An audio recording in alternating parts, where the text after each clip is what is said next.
Be'ezus Hashem, today's daf is Masechta Metzia daf Pei Gimel, and we will begin from daf Pei Gimel Amud Aleph. Rab Chia bar Abba Rabbi Yochanan.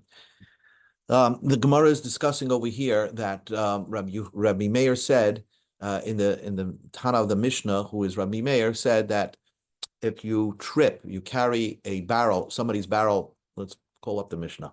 If you carry a barrel from place to place, let's say you're in charge of watching somebody's barrel, and you move it from place to place because maybe in the position that it was liable to get damaged. So you lifted it up and you started carrying it, and you tripped and broke it. So according to Rabbi Meir holds tripping is something normal people shouldn't be doing, and if you trip, you're negligent. So if you broke it, you should be obligated to pay. But the Mishnah says that Rabbi Meir says, Bein Shay Mechinam, Bein Shay Mesachar, whether you're a Shay Mechinam or a Shay Mesachar,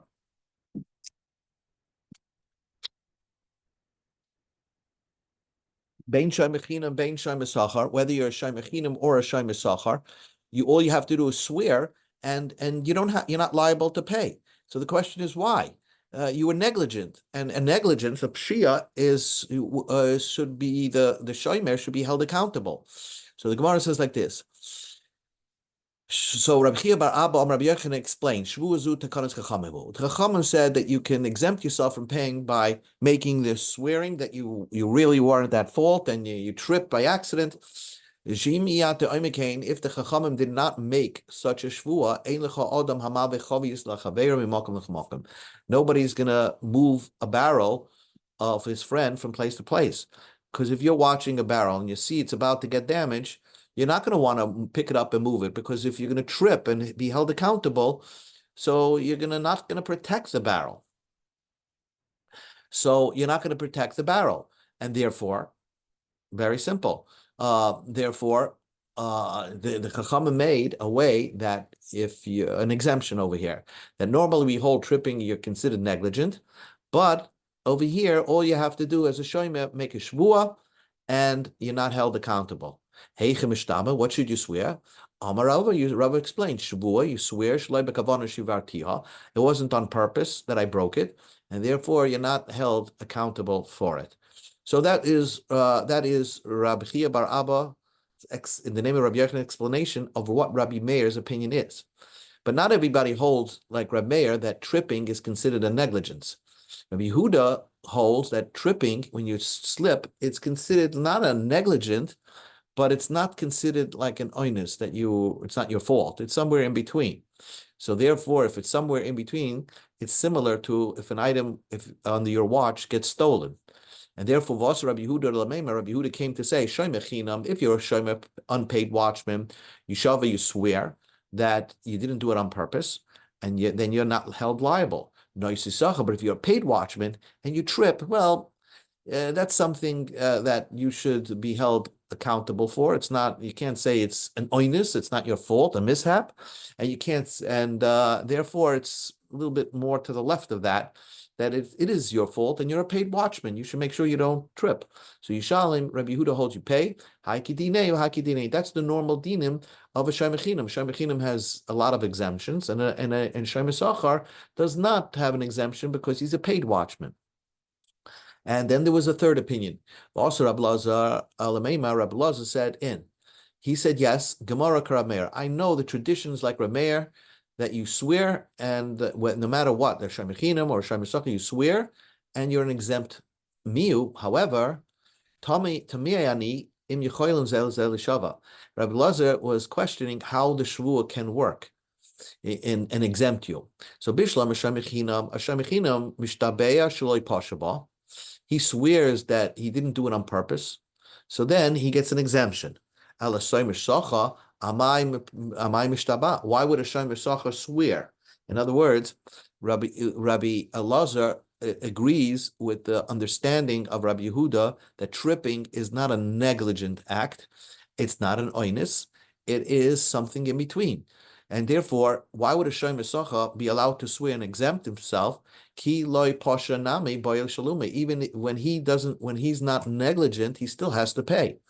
So therefore, he's going to swear, I didn't do it on purpose. So what? Geneva also happens, and it's not your fault, and you're liable to pay because you're a paid watchman. And they don't hold of, again, they both don't hold of this idea that Rabbi Meir said, oh, we allow this exemption because nobody's going to want to move barrels for each other. No, they don't hold of that. And therefore, it's the regular din of Shemechinam and Shemesacha. Va'afila Shemechinam nami, Shemechinam shouldn't have a blanket exemption when they trip. Hatinach b'moka midran. If they trip and it was a slopey area that they tripped on, then I can understand it's not their fault. If it was just a flat surface, can they swear that they weren't negligent? I mean, who trips on a flat surface? That's really negligent, and a shayim should be held liable. Even if it was a slanty surface, if you have nobody, I can understand you can swear when there's nobody that saw you trip. And therefore, I guess will allow you to exempt yourself, or shoymechinam, to exempt yourself by swearing that it's not your fault, it was a slanty area, there was a slope, and therefore you tripped. But if it was, there are people around you, let's say you tripped on in the public thoroughfare and there were witnesses, so then once there's witnesses, we don't allow a person to swear to exempt himself. You have to bring witnesses to support what you're saying, because you have to bring the witnesses to and exempt yourself. And that's a very interesting din, because usually you could just, I swear this, and that's it. But we will not allow this exemption of swearing when there's a possibility that you could bring Eidim to support yourself.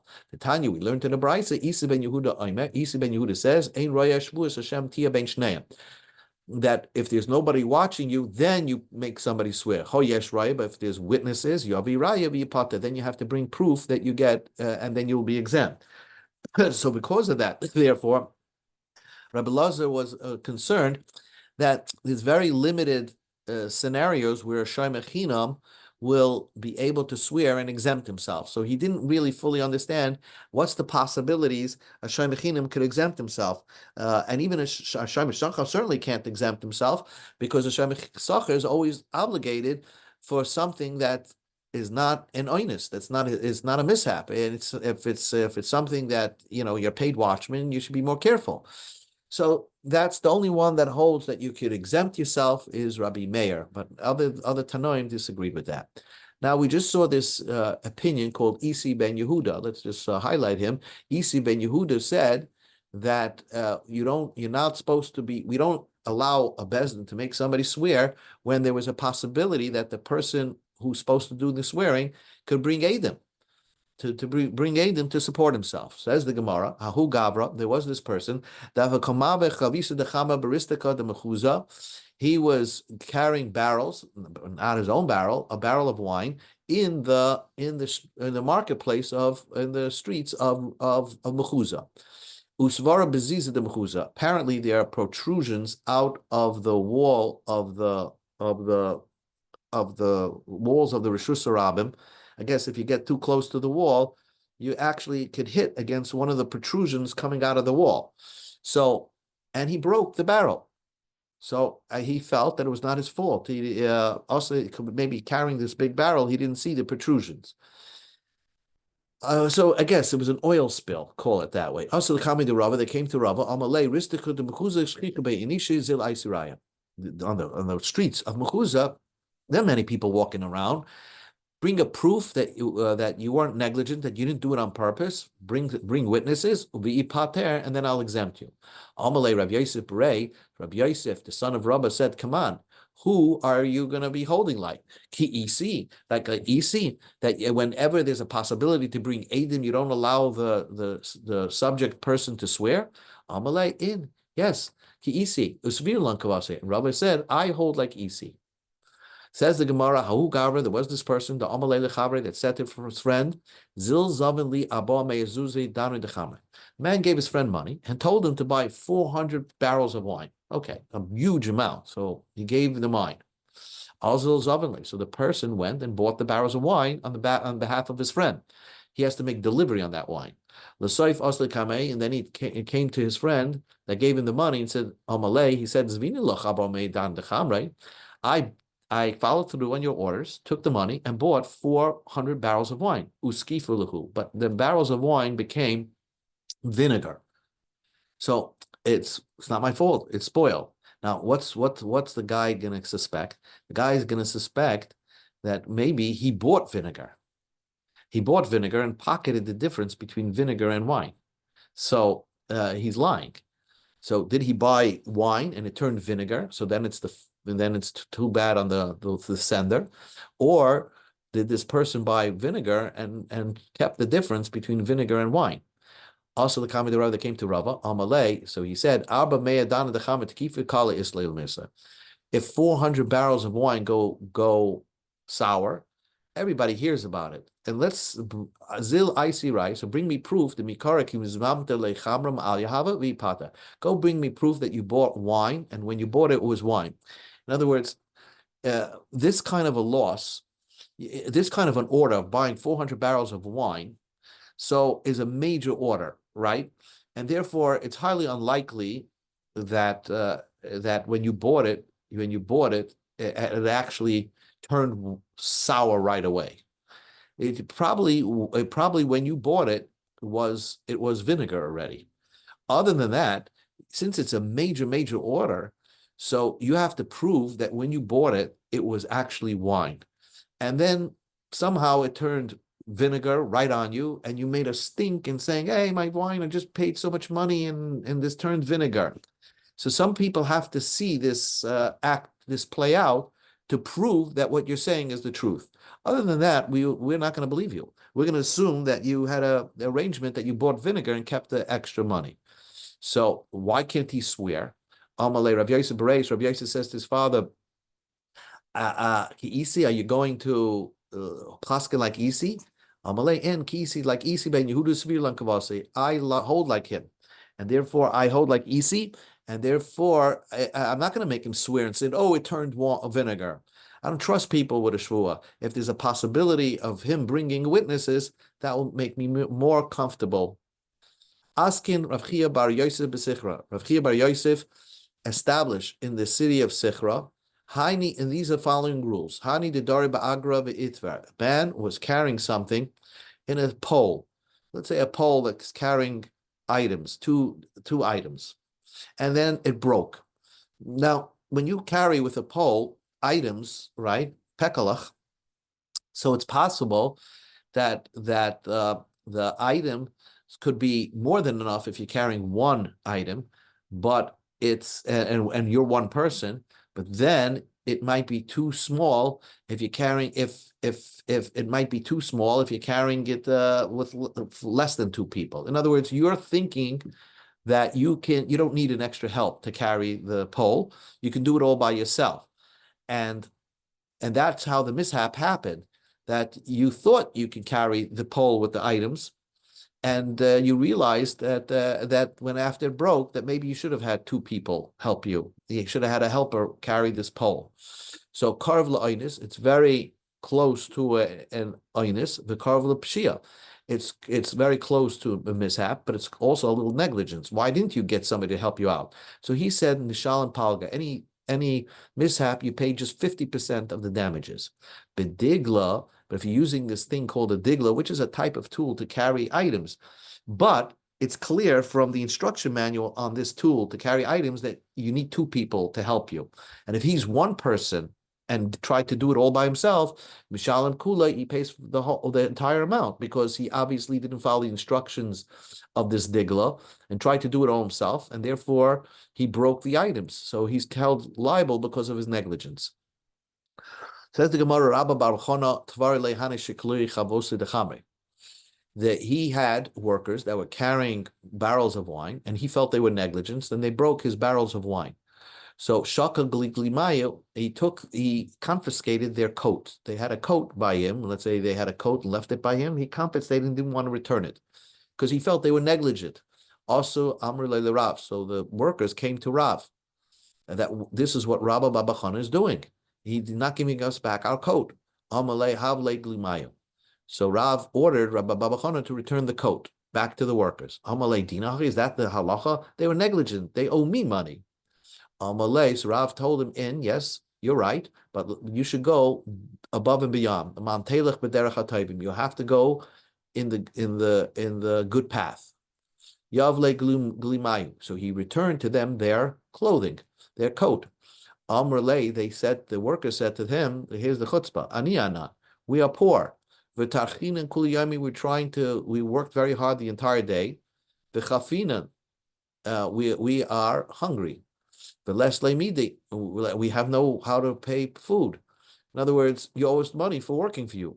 We did more damage by destroying your barrels of wine. Still, you still should pay us. Amalei, so Rav ordered Rabbi Babachana Zil Havli Grayo, go give them their wages. Amalei, so he said, Dina Hachi, is that the halacha? Do I have to give the wages? They caused me big damage. Why should I give them a wage too? Amalei, and Rav said, you have to pay them. For Orchat Sadik Tishmar, the Orchat Sadikim should be guarded. The ways of the tzaddikim should be guarded. In other words, since the whole pasuk is describing somebody who goes above and beyond the law, and these are tzaddikim, Rav felt that Rabbi Babachana is a tzaddik, and he should be living on a higher standard to pay the workers that were negligent in destroying his barrels of wine, not only not confiscating their coat, but actually paying them the wages. So we ended Asoicher es Umim. Now we begin the next parak. You hire a worker, and you made a condition that I'm hiring you. I want you to get up earlier than most workers and go to and stay late than most workers. So let's say you're hiring a construction worker, and you make this condition that you want them to get up early and to stay late, work after 5. So, if the rules of the place is that you're 9 to 5 worker, so and then you in your stipulation when you hire them that they should be getting up early and staying late. Then you can't force them because the rules, the employees' rules and regulations of the city is not that they have to be there early or stay late. And if it's a place that the employer has to provide food, yazan, then the employer has to apply food. The sapek msika, if he's supposed to apply sweets, he has to provide sweets. You have to follow the rules of having employees. There's a certain handbook in the country, and a person should not think that he's above and beyond the law. He has to follow what the minig, the custom of the country is. Says the Gemara, says the Mishnah, there's a story, Ben Rabbi Yochanan ben Masya, he said to his son, say, I want you to go hire workers for me. Halach, he went, and he made a deal with the workers that he was hiring on behalf of his father that he's going to provide a lunch. We didn't stipulate once what type of lunch. When he came back to his father, he said, I hired the workers and I committed that we're going to give them lunch. Amalei beni, my son, what did you mean you're giving them lunch? What kind of lunch? If you're going to give them like the meal of Shlomo when he was king. He wasn't always king, but during the period of time he was actually usurped by a Shin Dalid. But when he was the king, they had lavish meals. So even if you're going to provide them this lavish meal, you didn't exempt your obligation with them. Every Jew, no matter what, Bnei Avram, Yitzchak, Yaakov are the sons of Avram, Yitzchak, and Yaakov, and therefore they could demand better food, the best. Ella actually is before they start to work. Say go tell them make sure they understand that you're only providing bread and beans. That's the extent of the lunch they're getting.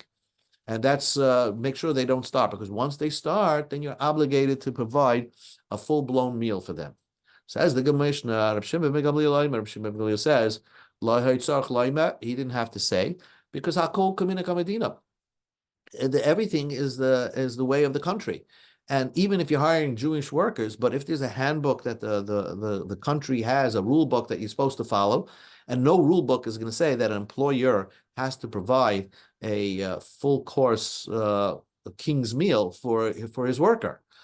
So then you don't have to. It's not understood in the contract, and therefore Reb Shimon ben Gamliel felt that he didn't even have to tell them that he's giving only bread and beans. Says the Mishnah Pshita. if the Mishnah said if you hire a worker and you made a condition that they have to get up early and they have to stay late, they don't have to follow through. Well, of course, they don't have to follow through if that's not the rules of it's not in the rule book. Answers the Gemara, it's not needed. The tafale agraya, the ditfale agraya, that what happens is that they added more on their he added more than the normal wage. So maybe because you added the normal wage, it's above, you went above beyond the minimum wages, the minimum hour, what you're supposed to pay. So maybe he could demand that they get up, they come early, and they stay late.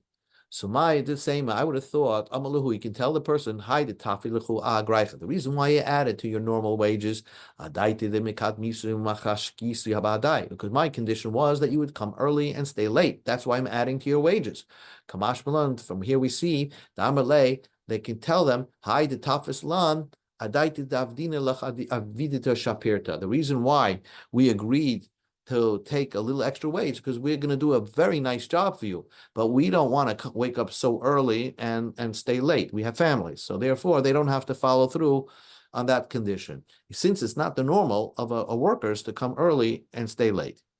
Resh Lakish said, we go to Amud Beis, Poyel, a worker, he knows he has travel time from his house to the job. Coming to the job, Mishaloi, he has to take his own time to get to the office, and therefore he has to leave early to show up on time. But when he leaves, Mishal Balabayas, when he comes back to the city, Mishaloi, he has to stay late. In other words, he has to stay till 5 o'clock that it closes, and then go home. That's his time, traveling time, going home. But when he's coming to work, Mishal Balabayas, then he doesn't have to come early to make sure that he starts, make sure that he shows up on time. He could actually use the early part of the time that he's supposed to be there. That's his travel time to get to work. And Shnema, the pasuk says, Tizrach Hashemesh Ye'osefim, the sun shines and they gather out. Vel Ma'inasam, to their dwelling places, Yirbotzen, they crouch. At that point, it's talking about animals. Tizrach Hashemesh Ye'osefim, the wild animals that are roaming at night, let's say the leopards, they go back to their dens because they're not out there during the daytime. The Almainasam Yirbatzon, they crouch in their dens. But Yetze Adam, at that time when the sun comes out, Yetze Adam Fali, it's at that moment a person starts going to work. He doesn't have to go to work to show up when the sun comes out. But when he stays late, he has to stay till the end of the job at night. You can't leave early saying, "Oh, I have to use that time to get home." Says the Gemara, why do I need a pasuk to teach me these zmanim? So basically, the job begins with sunrise. But at that point, sunrise doesn't mean you have to show up to the job. At sunrise, you have to go to the job. When the sun sets and it's dark, that's when you go home. You don't go home early so that you can be home by sunset. So the Gemara says, why do I need a pasuk to tell me all this? But let's say, hey, let us see what is the custom of the handbook. What are the rules of workers? And it says the Gemara Be'ir Chadasha. It's a brand new city, and therefore they're trying to establish what the rules are. So this is the Torah's idea. The next say, let us see. Okay, where did the people from this new city arrive from? Maybe they came from a certain place, and they can follow the rules from where they came from. Answers the Gemara Benukutai. It's a melting pot. They came from different places, and therefore it's like the United States. They're trying to make the new rule books based on the Tanakh. So therefore, that's why we need a pasuk to tell me what are the hours of a worker. A boy is saying, if you want, I could tell you the Amr Le that that the worker said, I know there are rule books, but I want you to hire me like a worker that what the Tanakh talks about. So on the rules of the Tanakh. So now you have to find what the Tanakh holds of when a person is supposed to show up to the job and when is he supposed to leave. Darish Rabbi Zera made a speech. Rav Yosef discussed this. What is the meaning of this pasuk? Toshas chayses v'hi loyla boy sirmes kol chayes. God places darkness, and it became nighttime. And at that point, there was roaming all the wild animals of the forest. So he said, "Dashas chayse v'hi loyla." God made it dark, and it became nighttime. Zeha ilam zeh. This is this world. It's very similar to night. Boys, that's darkness, because you really don't understand why things happen to people, and why some people have it this way and some people have it that way. It's all darkness in this world. Boys, and during in Olam Hazeh, we have all the wild animals of the forest roaming around. These refer to evil people. They are very similar to wild animals of the forest. And therefore, Tizrach Hashemesh Ye'osefim ve'elma Einasam Yirbatzun. Tizrach Hashem and Ye'osefim ve'elma Einasam Yirbatzun. Tizrach Hashemesh L'tzadikim. In the future world, the sun will shine to tzadikim. Ye'osefim Rishoim L'Gehenim. The Rishoim are going to be gathered to Gehenim. Ve'elma Einasam Yirbatzun. And to their dens they will be crouched down. There's no tzaddik in the future world that's not going to have a dwelling place according to his honor, according to his accomplishments. The man should go out to his job. Tzaddikim will go out of this world, leave this world, to get the reward. And to his labor that he labored till the nighttime. What does it mean you labor till the nighttime? To whoever completed his purpose of life till the very end of his life. In other words, he didn't give up on life, but actually stayed the course. So basically, Rabbi Zera made this pasuk. When you read it, he wanted you to think about this world. It's a dark world. You're not going to understand it. There's Rishoim and Tzaddikim, but it also hints about the next world where the sun will be shining, and you'll see tzaddikim getting the rewards according to their honor, according to their hard work, and according to the fact that they stayed through the difficult times. Says the Gemara, Rabbi Lazar ben Rab Shimon, Rabbi Lazar the son of Rab Shimon ben Yochai, Ashkech luhu pahagavna de kotafis b'ganave. He found a police officer that was that was arresting Ganavan. Amalei. So Rabbi Elazar said to the police officer, how do you know that this guy is a crook? Aren't crooks compared to wild animals of the night? Only at night do wild animals roam. In other words, Ganavim are out at night and sleeping during the day. And therefore, how do you know you're getting the right man? That's basically what he was asking. Rabbi Lazar used another pasuk. He said from this pasuk, they hide in their hiding places like a lion in its den. That was the question. Rabbi Lazar ben Shimon sees this guy making arrests, working for the Roman government. And he says, how do you know you're getting the right man? Maybe you're taking an innocent person and the bad people are being left to continue on. Amalei my avid. So the police officer said, what should I do? Harmona de Malkahu. It's the orders of the king. I have to follow I have a quota. I have to arrest 10 people a day. So I just pick anybody off the street. I have no idea who's a crook, who's not a crook. I'm just trying to provide protection for the city. Alma, so Rabbi Lazar ben Shimon said, I will teach you how to find who is a crook, and I'll show you how to do good detective work. Go in the first 4 hours to the bar where people are having drinks. It's early in the morning, fourth hour in the day. People are sitting around having a drink. If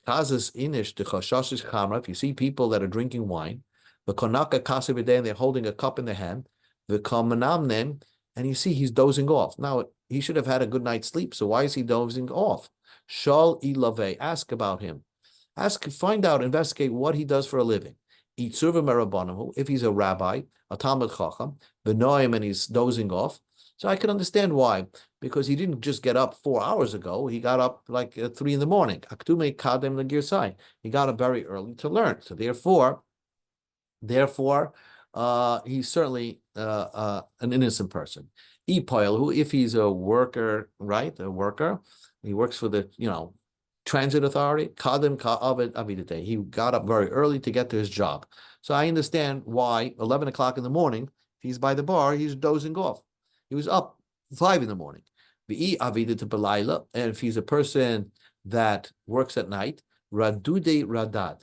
He's something that he works in like pulling, making strips of copper to make them into strings. He pulls them and somehow he takes a plate of copper and makes it into thin strings, and it makes a lot of noise basically, and therefore this guy likes to make a lot of noise. So therefore his job is working at night. The Eloi, but if he can't figure out why a person's dozing off at 11 o'clock in the morning, Ganube, who he's a crook, Vitamse, and he's a guy you should arrest. So Rabbi Lazar Reb Shimon taught the police officer great investigative work and how to capture crooks. Ishtamea Milsa Be Malchus. The king heard about Rabbi Lazar Reb Shimon's great idea. And he said, you know what? You seem to be, even without going to school, to be somebody who can be a good detective. Amru, so they said, the Roman officer, the head of the chief said, Karyana say, the agresa, ihu leheve pravanka. The person that read the letter, he should be the messenger. In other words, since you know what you're doing, the best off is to have you on the team. It's like the guy who was counterfeiting money, and now he works for the Secret Service. So you're a person that knows how to capture crooks. Therefore, it's best to have you with the police department. So Rabbi Lazar ben Shimon, the son of Rabbi Shimon ben Yochai, all of a sudden now is joining the police department, and he's going to start catching criminals. And then we're going to learn more about that, Mitzvah Shem, tomorrow.